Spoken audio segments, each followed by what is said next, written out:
ഇപ്പോൾ വരുന്നത് കോഴിക്കോട് ഫറോക്കിൽ പീഡനത്തിനിരയായ പെൺകുട്ടിയുടെ കുടുംബം തെരുവിലേക്ക്. വാടക വീടൊഴിയാൻ കോടതി ഉത്തരവിട്ടു. ഇന്ന് ഉച്ചയോടെ വീടൊഴിയണമെന്നാണ് നിർദ്ദേശം. ഇന്നലെ വീടൊഴിപ്പിക്കാൻ പോലീസ് എത്തിയിരുന്നു. ഇരയുടെ മാതാവിനും സഹോദരനും സംരക്ഷണം ഒരുക്കുമെന്ന് സർക്കാർ നൽകിയ ഉറപ്പ് പാഴായി.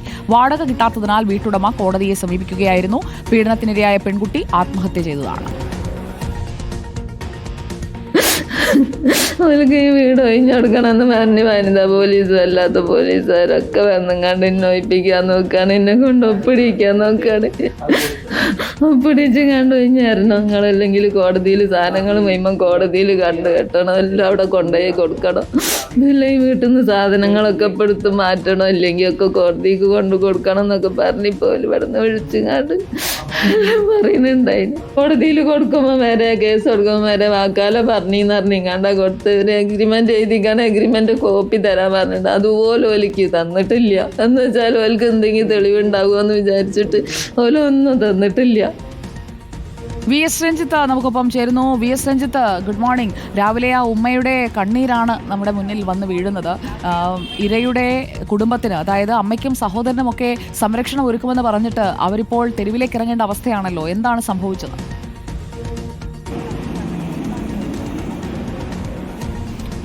സുജിയ, നീതികേടിൻ്റെ ഒരു തുടർച്ചയാണ് ഇത് എന്ന് പറയേണ്ടി വരും. കാരണം ആ പോക്സോ കേസിലെ പെൺകുട്ടി കേവലം 15 വയസ്സിന് താഴെ മാത്രമുള്ളപ്പോഴാണ് ഈ പെൺകുട്ടി പീഡനത്തിന് ഇരയാവുന്നത്. അതും ബന്ധുക്കൾ തന്നെയാണ് പീഡിപ്പിക്കുന്നത് എന്നുള്ളതായിരുന്നു അന്നത്തെ ആരോപണം. ആ പീഡന കേസ് നടക്കുകയും പിന്നീട് പോലീസിൻ്റെ ഭാഗത്തുനിന്നും അതുപോലെ നാട്ടുകാരുടെ ഭാഗത്തുനിന്നും ബന്ധുക്കളുടെ ഭാഗത്തുനിന്നും ഒക്കെ ഉണ്ടായിട്ടുള്ള മോശം പെരുമാറ്റം മൂലമാണ് ആ പെൺകുട്ടി പിന്നീട് ആത്മഹത്യ ചെയ്യേണ്ടി വരുന്നത്. അതുമായി ബന്ധപ്പെട്ട് കൊടുത്ത കേസൊന്നും എവിടെയും എത്തിയിരുന്നില്ല. പക്ഷേ ഈ പെൺകുട്ടി പോസ്കോ കേസിലെ ഇര ആത്മഹത്യ ചെയ്തത് വലിയ വിവാദമായിരുന്നു. അന്ന് ഒരു 4 വർഷം മുമ്പാണ്. ഇത് വലിയ വിവാദമായ സമയത്ത് മനുഷ്യാവകാശ കമ്മീഷണർ ഇടപെടുകയും സർക്കാർ ഈ പെൺകുട്ടിയുടെ കുടുംബത്തെ സംരക്ഷിക്കണം എന്ന് പറയുകയും ചെയ്തിട്ടുള്ളതാണ്.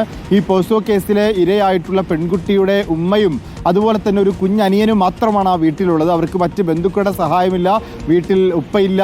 അത്തരത്തിൽ ഉപേക്ഷിക്കപ്പെട്ട ഒരു കുടുംബം വീണ്ടും അനാഥമാവുന്നു, അവർ തെരുവിലേക്ക് ഇറങ്ങേണ്ടി വരുന്നു എന്നുള്ളതാണ്. ഒരു നീതികേട് മൂലം ഒരു പെൺകുഞ്ഞിനെ നഷ്ടപ്പെട്ട ഉമ്മയാണ് ഇപ്പോൾ വീട് വിട്ട് പുറത്തേക്ക് ഇറങ്ങേണ്ടി വരുന്നത്. അവർക്ക് വേണ്ടത് തല ചായ്ക്കാൻ ഒരു കൂരയാണ്. ആ കുഞ്ഞ് വളർന്നു വരുമ്പോൾ, ആ മകൻ വളർന്നു വരുമ്പോൾ അവന് സുരക്ഷിതമായി ജീവിക്കാനൊരിടമാണ്. അത് കൊടുക്കാൻ നമ്മുടെ സംവിധാനങ്ങൾക്ക് സാധിക്കുന്നില്ല എന്നുള്ളതാണ്. ഈ കുടുംബത്തെ സംരക്ഷിക്കാൻ ആ നാട്ടുകാരോ അല്ലെങ്കിൽ അവിടുത്തെ ബന്ധുക്കളോ വരുന്നില്ല എന്നുള്ളതാണ്. ഈ കുടുംബം ഫറോക്കിൽ താമസിക്കുന്ന സമയത്താണ് ഈ പീഡനം നടക്കുന്നത്. ആ പീഡനം നടക്കുന്ന സമയത്ത് നമ്മൾ അവിടെ റിപ്പോർട്ട് ചെയ്തിരുന്നു. ആ പീഡനം നടന്ന സമയത്ത് ബന്ധുക്കൾക്കെതിരെ ആ പെൺകുട്ടി നേരിട്ട് അന്ന് ആ പെൺകുട്ടി ജീവിച്ചിരിക്കുന്ന സമയത്ത് പരാതി പറഞ്ഞിട്ടുണ്ടായിരുന്നു. അതിനുശേഷം പോലീസുമായി ബന്ധപ്പെട്ട് ഈ കേസൊക്കെ അന്വേഷണം മുന്നോട്ട് പോകുന്ന ഘട്ടത്തിൽ കുടുംബത്തിൻ്റെ ഭാഗത്തുനിന്നും നാട്ടുകാരുടെ ഭാഗത്തുനിന്നും ഒക്കെ പെൺകുട്ടിക്ക് മോശമായ അനുഭവങ്ങളുണ്ടായി. ഒരു മോശം പെൺകുട്ടിയായി പെൺകുട്ടിയെ ചിത്രീകരിക്കുന്ന തരത്തിൽ നാട്ടിലൊക്കെ അങ്ങനത്തെ കഥകൾ പ്രചരിപ്പിക്കുകയും ഒക്കെ ഈ പോക്സോ കേസിലെ പ്രതികളുടെ ഭാഗത്തുനിന്നുണ്ടായി എന്നുള്ളതാണ് ഉമ്മ പിന്നീട് ആരോപിച്ചത്. അതിൻ്റെയൊക്കെ മാനഹാനി മൂലമാണ് ആ പെൺകുട്ടി ആത്മഹത്യ ചെയ്തത്.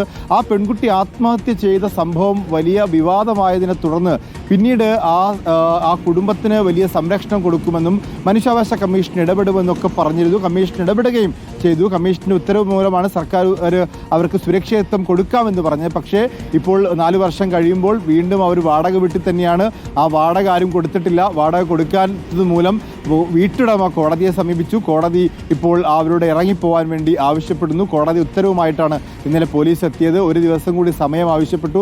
ഇന്ന് ഉച്ചയോടുകൂടി അവർ ഇറങ്ങണം. പക്ഷെ ഇപ്പോഴും അവർക്ക് എങ്ങോട്ടാണ് ഇറങ്ങേണ്ടതെന്ന് അറിയില്ല. ആ ഒരു അനിയനെയും കൊണ്ട് ആ ഉമ്മ എങ്ങോട്ട് പോകുമെന്ന് അവർക്കറിയില്ല. അവർ ഉച്ചയോടുകൂടി ഇറങ്ങും എന്നാണ് നമ്മളോട് അറിയിച്ചിട്ടുള്ളത്.